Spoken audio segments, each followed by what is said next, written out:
धनतेरस आ रहा है, दीपावली आ रही है, सबको बहुत बहुत शुभकामनाएं अभी से हम दे रहे हैं।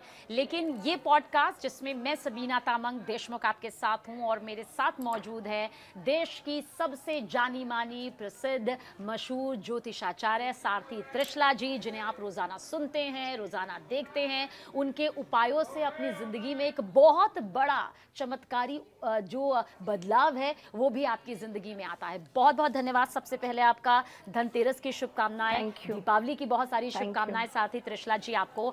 और ये पॉडकास्ट जो है आपकी ज़िंदगी बदलने वाला है। आपके घर में धन की बरसात भी होगी, खुशियों की बरसात भी होगी, शुभ बरसात होगी, अशुभ दूर दूर तक आपको छू नहीं पाएगा, संकट सारे मिट जाएंगे क्योंकि सारथी त्रिशला जी हमारे साथ मौजूद हैं। तो जाहिर सी बात है वो उपाय जो भले ही आम होंगे लेकिन बेहद खास चमत्कारी नतीजे आप तक पहुंचाएंगे।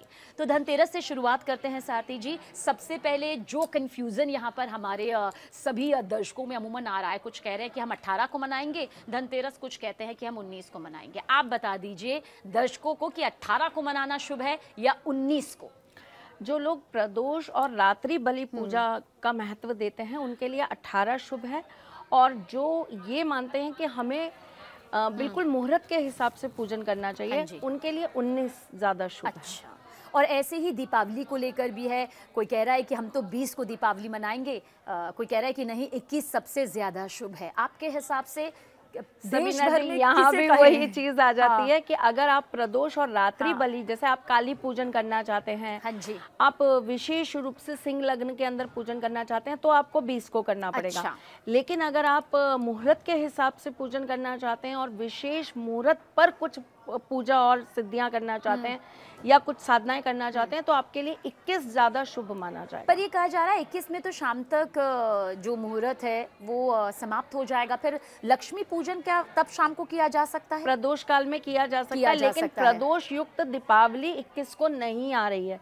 इसीलिए मैंने कहा जो प्रदोष युक्त मानेंगे वो 20 का मानेंगे, लेकिन जो मुहूर्त ये मानते हैं कि सूर्य उदय के समय कौन सी तिथि है हम उसी तिथि को महत्व देंगे तो वो 21 को मानेंगे। जी, धनतेरस के दिन सबसे पहले बात कर लेते हैं धनतेरस की। तो शुभ चिन्ह शुभ लाभ देते हैं, तो वो कौन कौन से शुभ चिन्ह हैं जो आप कहेंगी कि एक भक्त को, एक साधक को धनतेरस के दिन अपने घर जरूर लाने चाहिए? सबसे पहले चिन्हों का ही जिक्र कर लेते हैं। आपके मुख्य द्वार पे इस दिन आपको हल्दी से और रोली से, हाँ जी, स्वास्तिक के चिन्ह जरूर बनाने चाहिए। आपको इस दिन अपने घर के मुख्य द्वार पर शुभ और लाभ कुमकुम से, यानी कि रोली से आपको अपने मुख्य द्वार पर जरूर बनाने चाहिए। हम लोग लाकर आजकल स्टिकर लगा देते हैं, स्टिकर नहीं चाहिए, आपको रोली से लिखना है, उसके ऊपर चाहे आप फिर स्टिकर लगा दीजिए, कोई दिक्कत नहीं। क्योंकि कई बार ऐसा लगता है कि पता नहीं उतनी खूबसूरती से शुभ लाभ लिखा जा सकेगा। आप कह रही कि मगर ये जरूर करें, उसके बाद भले ही उसके ऊपर स्टिकर लगा दें लेकिन अपने हाथों से ये जरूर करें, ये जरूर करें। आपके घर की जो मुख्य द्वार होता है उसकी चौखट के ऊपर आप ओम जरूर लिखें। अच्छा, और ये या तो आप हल्दी से लिखें या पीले चंदन से लिखें। आप ये कह रही हैं जो दरवाजा होता है और जो दरवाजे का बीच का होता है वहां पर आप ओम लिखें चंदन से या आप हल्दी से। अच्छा, हल्दी से भी लिखा जा सकता तो ये चिन्ह बहुत शुभ होते हैं और इनको आपको धनतेरस से लेके दिवाली तक, हाँ जी, है ना, रोज जाना आपको रोली चावल के साथ इनकी पूजा करनी चाहिए बनाने के बाद। ये विधि विधान भी मानना चाहिए। ये विधि विधान अगर आपने स्थापित किया है तो ये विधि विधान भी जरूर माने, क्योंकि अमूमन हमने देखा है कि हम चिन्ह भी ले आते हैं, हम स्वास्तिक भी बना देते हैं, ओम भी बना देते हैं, लेकिन उसके बाद भूल जाते हैं। बस लाभ कैसे मिलेगा वो सामने आता है। ये नहीं तो आप उनकी प्रॉपर पूजा भी तो फिर करिए। आप उनको धूप बत्ती भी दिखाइए। लोग द्वार की ही पूजा नहीं करते, जहाँ से सब कुछ प्रवेश करता है, जहाँ से सब आप हमेशा कहती हैं कि अगर आप आपके द्वार से ही तो आएगा, चाहे धन आए, चाहे सकारात्मकता आए। कई बार हम नेगेटिव वाइब्स को भी महसूस करते हैं और हम घर के अंदर सब कुछ आता है लेकिन द्वार के अंदर नहीं, द्वार के अंदर नहीं। और आप देखिए ना, हमारे रामायण में कितनी खूबसूरती के साथ ये चीज़ बताई गई है कि लक्ष्मण जी ने एक लक्ष्मण रेखा खींची थी जिसको स्वयं रावण भी नहीं लांघ पाया था। कितनी शक्ति थी उसके अंदर। तो हम क्यों नहीं अपने द्वार को इतना पवित्र और इतना अच्छा अच्छा बना पर देते क्या कि ये एक संभव है बिल्कुल आज के संभव वक्त है। में कि हम वो वैसी ही लक्ष्मण रेखा बना पाएं? उसके लिए क्या फिर विधि विधान? सबीना जी, ये तो खुद स्वयं ईश्वर ने कहा है कि द्वापर, सतयुग, त्रेता युग में मैं जितनी आसानी से नहीं मिलूंगा, मैं आपको कलयुग के अंदर उतनी ही सरलता से वाह। प्राप्त हो जाऊंगा। तो हम ये क्यों कहते हैं आज के समय, आज के समय हम चांद पर हैं।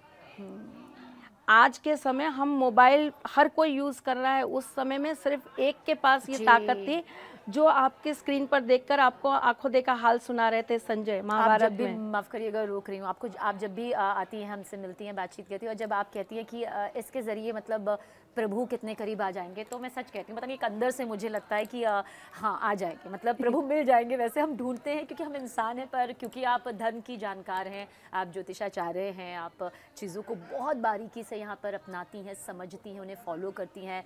मुझे लगता है कि अपने आप में एक अलग ही दुनिया, एक ऐसी दुनिया जिसमें आप हम सबको शामिल कर लेती हैं त्रिशला जी, और बहुत बहुत शुक्रिया इसके लिए। थैंक यू जी, अपनी बात तो करिएगा। देखिए, द्वार बिल्कुल आप इस तरह का कर पाएंगे कि वो लक्ष्मण रेखा भी खींचे। द्वार आप बिल्कुल ऐसा कर पाएंगे जहाँ से सकारात्मक शक्ति आपके घर में प्रवेश करे। द्वार आप बिल्कुल ऐसा कर पाएंगे जहाँ से माँ लक्ष्मी स्वयं छन छन छन छन करती हुई जी। आपके घर के अंदर जी। प्रवेश करें। तो मैं ये मानती हूँ द्वार के ऊपर आपके घुंघरू जरूर होने हाँ। चाहिए, द्वार के अच्छा। ऊपर आपके कौड़ियाँ जरूर होनी नए चाहिए, घुंघरू होने चाहिए। नए घुंघरू होने अच्छा। चाहिए। चाहे आप घुंघरू की ही बंद दरबार बना के लगाएं, वो छन छन की आवाज़ से ज़रूर माँ लक्ष्मी जो हैं आपके घर में प्रवेश करेंगी। आपके घर में नज़र बट्टू ज़रूर होना चाहिए, अच्छा। है ना, जो आपको नज़र से बचाए। मुख्य द्वार पर उसे मुख्य द्वार लगाया पे जा सकता लगाया जा सकता है। तो इसी तरीके से आपको अपने द्वार को लेकिन हर रोज पूजना है। ये आज की बात नहीं है, वैसे भी कहते हैं सबीना जी कि अगर किसी के घर में बहुत दिक्कतें आ रही हो, पितृदोष हो, अशांति बहुत हो, जिसके घर में नकारात्मकता बहुत रहती हो, जिसे जिसके घर महसूस के भी करते हैं हाँ, परिवार के सदस्य। जिसके घर के बच्चे संस्कारी नहीं हो, धर्म को ना मानते हो, माँ बाप की बात ना सुनते हो, ऐसे लोगों को एक लोटा पानी अपने घर के मिड में रख देना चाहिए रोजाना रात को। और सुबह उठ के बिना कुछ करे आँख खुलते ही उस लोटे को उठा के अपने घर के मुख्य द्वार पर डाल देना चाहिए। अगर नीचे सीढ़ियाँ हो या आसपास हो तो वहीं पर ऐसे डाल दिया जा सकता है मुख्य द्वार से। जी, ठीक है। तो जब आप रेगुलर ये कार्य करेंगे तो आप अपने घर के अंदर परिवर्तन देखेंगे। आपको घर के सामने कपूर जरूर जलाना चाहिए। देखिए, दिवाली की रात्रि तो हम जलाएंगे ही जलाएंगे, हाँ जी। लेकिन मैं ये कहती हूँ रोज जलाने में भी क्या दिक्कत है। मुख्य द्वार पर जलाया जाए। शाम के टाइम पर आप अपने घर के मुख्य द्वार पर कपूर जलाइए, 2 सेकंड के अंदर जल के खत्म हो जाता है। जी जी, बिल्कुल सही कहा ठीक है। आपने। आपको इसीलिए पहले के ज़माने में, अब तो हम फ्लैट सिस्टम में आ गए, लोग रखने भी नहीं देते। मैं तो बहुत हाँ जी। कोशिश करती हूँ कि मैं अपने पैसेज में रखूँ, हाँ। लेकिन वो लोग रोज आके बोल देते हैं कि ये हटा दीजिए मैम, यहाँ नहीं रख सकते। इसीलिए लोग पहले घर में प्रवेश से पहले आंगन के अंदर तुलसी लगाते थे और उस पे रोज जाना, नियमित रूप से सुबह शाम दीपक लगता था जी जी जी। कि आपका घर कितना प्रोटेक्टेड है। और धनतेरस तो मेरे ख्याल से एक ऐसा शुभ मौका है जिसमें इसकी शुरुआत यहाँ पर की जा सकती है। बिल्कुल की जा साथ सकती ही है। त्रिशला जी, आप मुख्य द्वार से अंदर जाएंगे तो सबसे पहले अगर हम कहें कि धनतेरस के दिन में वो कौन सी सामग्री है जो हर किसी को आप कहेंगे कि आप सोना नहीं खरीद सकते, आप चांदी नहीं खरीद सकते। अमूमन मन में एक मलाल भी रह जाता है कि काश खरीदें, कुछ लोग खरीद भी लेते हैं, बेहतरीन है, लेकिन ऐसी कौन कौन सी सामग्रियां हैं जो आप कहेंगी ये जरूर एक साधक को खरीदनी ही चाहिए? अन्न लाइए, अन्न लाइए, जौ लाइए, बाजरा लाइए, अन्न लाइए। अन्न से बड़ा कोई धन नहीं। अन्न वो धन है जो आपको जिंदा रखता है, और वो धन नहीं होगा तो ना आप धन कमा पाएंगे, ना आप धनवान हो पाएंगे, है ना। बिल्कुल सही। तो सबसे बड़ा धन जो है वो अन्न है, ठीक है। जिसके ऊपर आपका जीवन चल रहा है। तो अन्न लाइए और लाकर उसे आप अपने घर के अंदर उसी तरीके से रखिए जिस तरीके से आप सोना या चांदी सुरक्षित रखेंगे। हाँ जी। एक लाल रंग का कपड़ा लीजिए, उसके ऊपर थोड़े से दाने जौ के रखिए, पूजन करिए, पोटली बनाइए और अपनी तिजोरी में या अपनी अलमारी में स्थापित करिए। जैसे आपने सोना चांदी रखा है एक वैसे अन्न ही लाया जा सकता है। और आप कौड़ियाँ ला सकते हैं। कौड़ियाँ कितनी लानी चाहिए साथ ही त्रिशला? 5, 11, 21, 51। 11, 21, 51। ठीक है। गोमती चक्र ला सकते हैं। गोमती चक्र, इसकी तो बहुत महत्ता हमने सुनी है। ये भी इतना 5, 11, 21, 51। जी, ठीक है। आप गुंजा ला सकते हैं, सफेद, गुंजा। काली, अच्छा, जी जी, लाल, समझ गई। 3 तरह की गुंजा आती हैं। और गुंजा के और एक इन सबका लाख महत्व सोने और चांदी जितना ही है। गुंजा के 1,00,000 उपाय हैं, अच्छा। बल्कि उससे भी ज्यादा। तो गुंजा का भी उतना ही महत्व है। ठीक है, कमल गट्टा लाइए, कमल गट्टा लाया जा सकता है। कमल के पुष्प लाइए, सफेद हाँ।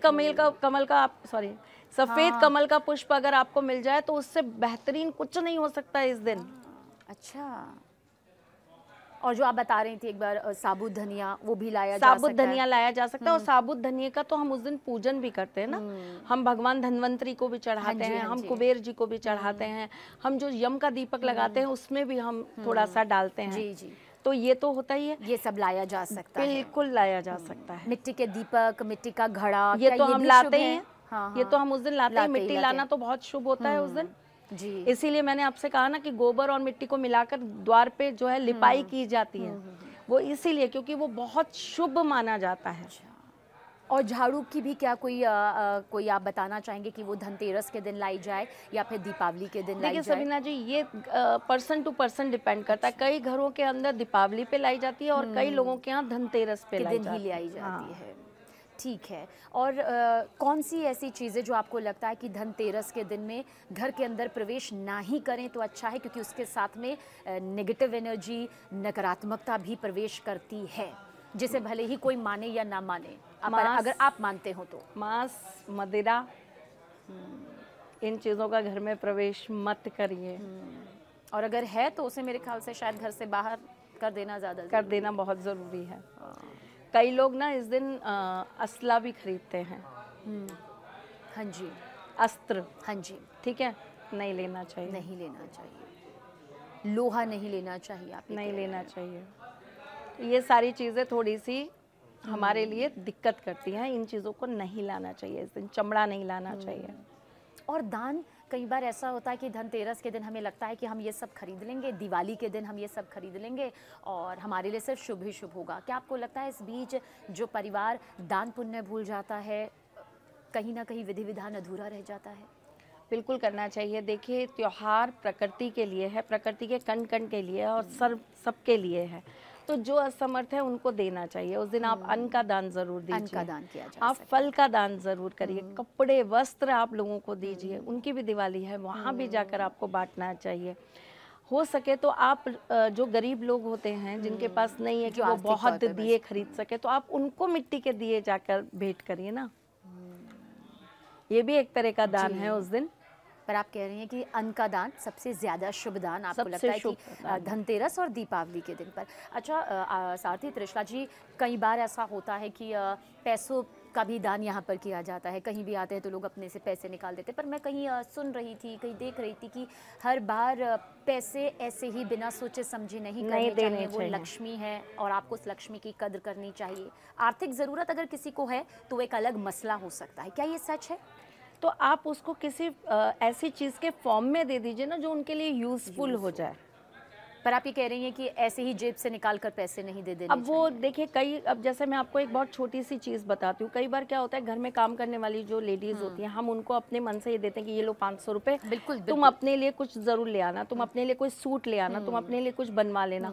वो बेचारी वो पैसे लेके जाती हैं और पता लगता है पति जो है वो पैसे उसके हाथ से ले जाके दारू पी लिया। तो ये तो गड़बड़ है ना। आप उसकी बजाय आप चाहे 500 की जगह आप 1000 रुपये का ला के दे दीजिए, लेकिन उसको अपने हाथ से सूट ला कर दे दीजिए। और शायद इसलिए कहा जाता है कि बात बात पर पैसे नहीं करने चाहिए, क्योंकि उसका क्या उपयोग हो रहा है ये या तो हमें पता हो। आपकी लक्ष्मी शुभ हाथों में जा रही है या अशुभ, ये आपको जानना चाहिए। क्योंकि जिस तरीके से आपकी लक्ष्मी खर्च होगी आपको उसी प्रकार से वो लौट के मिलेंगी। और धनतेरस, दीपावली के दिन तस्वीरों का कितना महत्व हो जाता है। वो तस्वीरें जिन्हें कहा जाता है कि आप अपने ड्राइंग रूम में लगाएं, किचन में लगाएं, अपने कमरे में लगाएं तो बहुत शुभ होता है। वो कौन कौन सी तस्वीरें आप बताना चाहेंगी? देखिए, सबसे अच्छी तस्वीर जो आपको अपने ड्राइंग रूम में इस दिन लगानी चाहिए वो है पूरा राम दरबार। अच्छा, राम परिवार, पूरा राम दरबार आपको अपने ड्राइंग रूम में ज़रूर लगाना चाहिए। अच्छा। है ना? वो बहुत शुभ रहेगा। बहुत शुभ रहता है। क्योंकि देखिए, हमें ड्राइंग रूम की ऐसी जगह होती है जहाँ पर हमारे सारे परिवार वाले मिलने आते हैं, हमारे परिवार वाले एक साथ बैठते हैं। घर का वो एक ऐसा स्थान होता है जहाँ पर मुलाकात होती है, भेंट होती है। तो वहाँ पर राम दरबार ज़रूर होना चाहिए जी। ठीक है, बहुत सुंदर सा राम दरबार आपको वहाँ पर ज़रूर रखना चाहिए। दूसरी सबसे बढ़िया जो तस्वीर होती है वो होती है गणेश जी की, गणपति बप्पा की। ठीक है। अपने बच्चों के कमरे में गणपति बप्पा की आपको तस्वीर ज़रूर लगानी चाहिए। माँ सरस्वती जी की आपको तस्वीर ज़रूर लगानी चाहिए। अगर आप किसी मूर्ति में या किसी और ये सब पूरब दिशा में सारथी त्रिशला जी? हाँ, लगभग पूरब दिशा में, जितना हो सके पूरब में ही लगाएं जी। अब एक बहुत अजीब सी चीज़ बता रही हूँ, लेकिन देखिए इसका बड़ा महत्व होता है। बिना भक्ति के शक्ति नहीं मिलती, और बिना शक्ति के सम्मान नहीं मिलता, और बिना सम्मान के धन नहीं मिलता। हम जड़ भूल जाते हैं और हम सीधा जो है ना आसमान पे पहुंचने की सोच लेते हैं। तो भक्ति का जो आधार है वो कौन है? मीराबाई। उनसे बड़ी भक्ति और किसी की नहीं है। तो आप उस दिन मीराबाई की एक तस्वीर लाकर अपने बच्चों के रूम में या अपने ड्राइंग रूम में ज़रूर रखिए। धनतेरस या दीपावली दोनों ही बेहद शुभ, बहुत शुभ है। एक सबसे बड़ी चीज़ आपको मैं बताती हूँ, आपको इस दिन एक बोतल ले लेनी है, कांच की बोतल, और इसमें आपको सप्तधान भर देने हैं, 7 तरह के अनाज। अच्छा। और इसको बंद करके कांच की बोतल? हाँ। अच्छा। और इसके ऊपर आपको रोली टीका लगा के आपको एक कलावा यानी कि रक्षा सूत्र बांध के इसको अपनी किचन में प्लेस्ड कर देना है। कलावा कितनी बार? 7 बार? एक बार। अच्छा। अपने किचन में आपको प्लेस्ड करने देना। ये एक तो माँ अन्नपूर्णा का आशीर्वाद देती हैं, साथ ही साथ में ये आपके स्वास्थ्य की रक्षा करने का कार्य करता है। ये करना चाहिए। और फिर वो कब तक रखना चाहिए? वो रखा रह सकता है 1 साल तक अगर आप रख सकते हैं तो रखिए।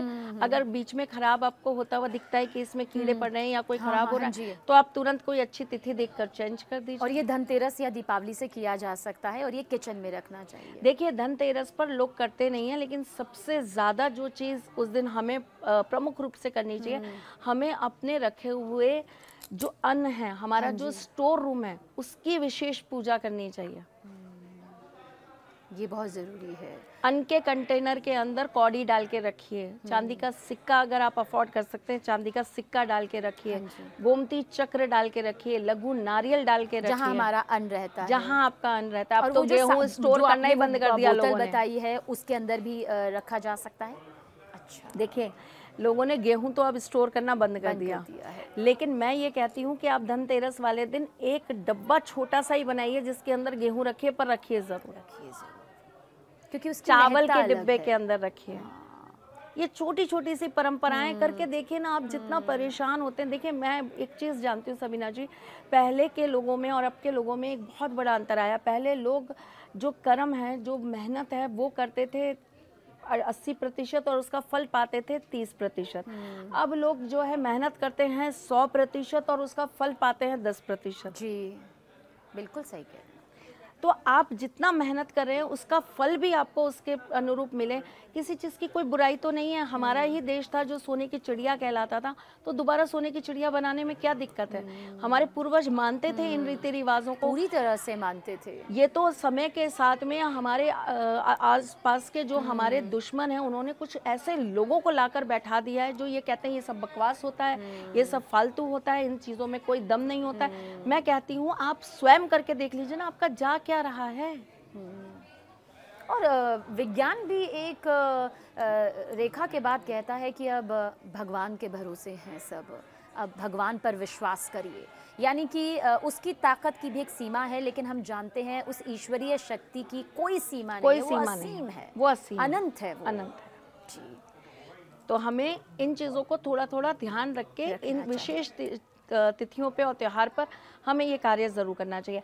हमें विशेष रूप से इस दिन अपनी अन्नपूर्णा यानी अपनी किचन का ज़रूर हमें पूजन करना चाहिए। हमें अपने गैस को अच्छी से साफ करना चाहिए। थोड़े से उसके ऊपर हमें जो है गंगा जल के छींटे छिड़काव करना चाहिए। बहुत सारे लोग कहते हैं कि धनतेरस या दीपावली के दिन में चूल्हा भी लाया जा सकता है। हाँ, पर चूल्हे में कितने मुख होने चाहिए? क्योंकि बहुत मैंने सुना है कि 3 जो मुख होते हैं वो नकारात्मकता को लाते हैं, कुछ ऐसा है? ऐसा कुछ नहीं, अपनी ज़रूरत के हिसाब से लिया जा सकता है, लेकिन लाया जा सकता है। आप लेकर आए तो उसके ऊपर आप स्वास्तिक ज़रूर बनाएं, और आप नहीं भी ला रहे हैं तो भी बनाइए, उसका पूजन करिए। हाँ बिल्कुल करिए, उसका पूजन करिए, उसके ऊपर रोली चावल का छिड़काव करिए।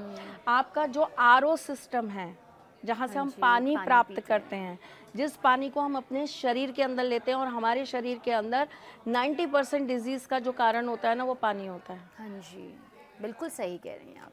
ठीक है, तो उस पानी के स्रोत को जरूर पूजा करिए। और धनतेरस और दीपावली से तो बेहतर मेरे ख्याल से और क्या दिन आ क्या सकता है। दिन वैसे हो तो हर सकता दिन है। शुभ, लेकिन अगर शुरुआत आप ही एक अपने है। घर में मटका रखते हैं, चरी रखते हैं, तो उसका पूजन आप जरूर और करें। आज भी बहुत सारा परिवार रखता है, मैं क्योंकि तो उसकी रखती हूँ। बिल्कुल महत्ता है उसकी। जो महत्ता को समझता है वो उसे आखिर तक अपने साथ में ले जाता है और अगली पीढ़ी को उसको एक वरदान के तौर पर देता भी है। बहुत बहुत धन्यवाद साथी त्रिशला जी, एक बार फिर से हम सबका वही साथी बनने के लिए, हम सबको वही सीख देने के लिए, ताकि ज़िंदगी में धन के साथ साथ खुशियाँ भी आएँ और खुशियों के साथ साथ शांति और सुकून भी आए। धन्यवाद। Thank you.